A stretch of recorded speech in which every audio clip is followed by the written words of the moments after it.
Captain Jimmy Nelson has just caught another monster bonefish off the flats of Grand Cayman. Got him! Ooh, that's a big one. That's a big one. Holy smokes, that's a big bonefish right there. Look at that fish. Look at that. Holy smokes, that is a big bonefish, guys. Wow, what a big fish.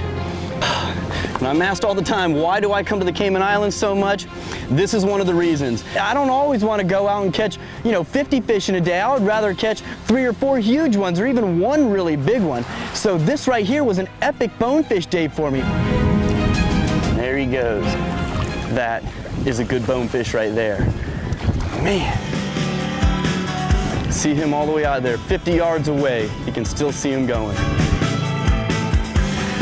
All right, what else you got up your sleeve, Houdini?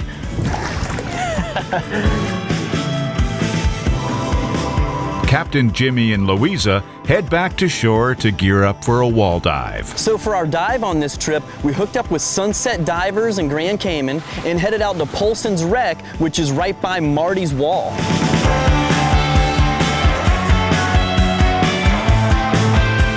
The wreck wasn't a very big wreck. It was actually a really small wreck, but it had some nice coral growth on it and had some cool horse-eye jacks that were swimming around it.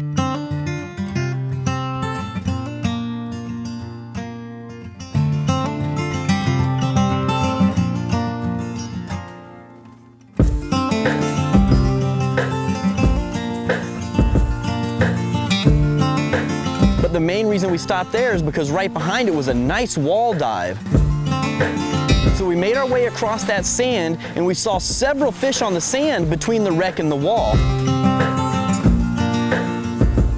We were kicking up a little sand and stuff, and mutton snapper love seeing you kick up sand because they think you're gonna kick up some kind of little crab or shrimp or something that they can eat. And we started coming up on this reef that led to the wall, and the reef was just, in my opinion, absolutely gorgeous. From about 60, 80 feet down to a couple thousand feet. So it's just pure blue when you're looking out over the edge of the wall. We also saw a really cool anemone, a big white one that was right there on the edge of the wall. And those are always neat to see because you'll always see little baby tropical fish trying to hide in them from the bigger predator fish. So overall, it was a really nice dive. It was definitely a dive that I would want to do again.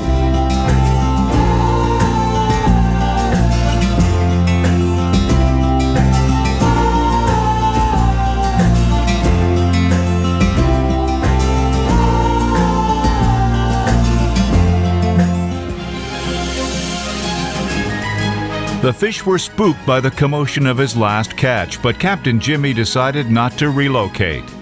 And the decision paid off. Got him. Oh yeah. Oh yeah. Set the hook on that fish, and just like before, I knew it was a bigger fish. And at this point, I'm just completely amazed. Look at that fish right there. It's already right in here by us. Look at this here. Dude. Another nice one. Everyone. This is my kind of fishing. I love it. Catching. It's catching, exactly. And if you come to this place and this is the first place you've ever bonefished, you're gonna be spoiled. Every fish, man, cookie cutter fish. I don't know if it's the abundance of crabs here or the shrimp or what it may be, but these are just big, fat, healthy fish. They got some weight to them, Yeah, man. These things are well fed out here. You got a stomach to them. Whew. It's actually smaller than the last two, and it's still just an absolute stud. All right, and again, right there. Good. Another shot at that fish right there before we put him in the water. All right, there he goes.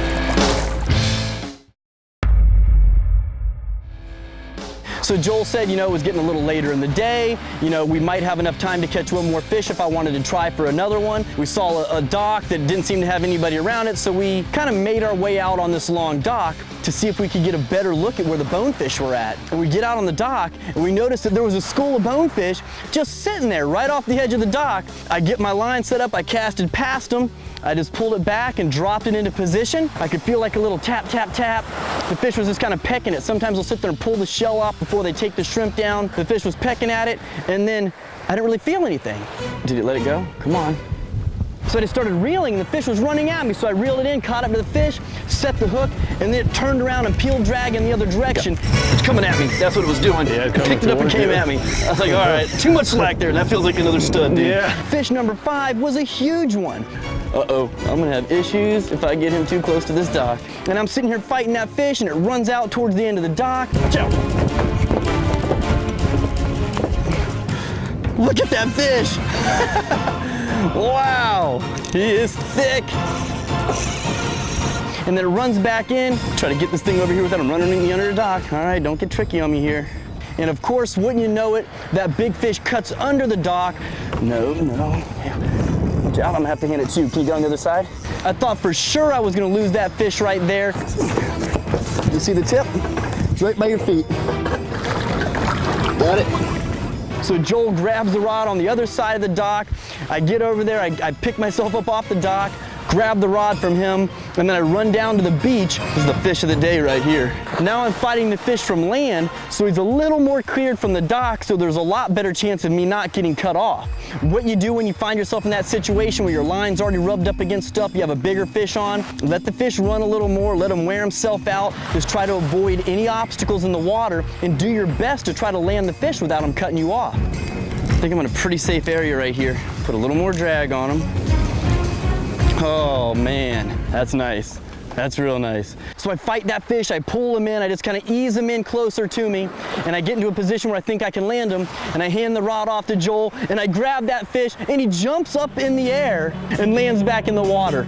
Gosh, did you see that fish? So I reach down and grab that big fish again and show him off to the camera again, and he starts wiggling and works his way out of my hands, and I pick him up again and show him off.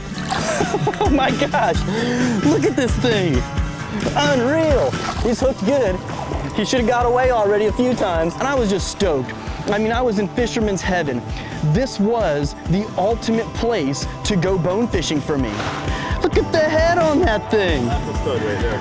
What? Wow. Guys, if I was to catch one of these in a week, I would be thrilled.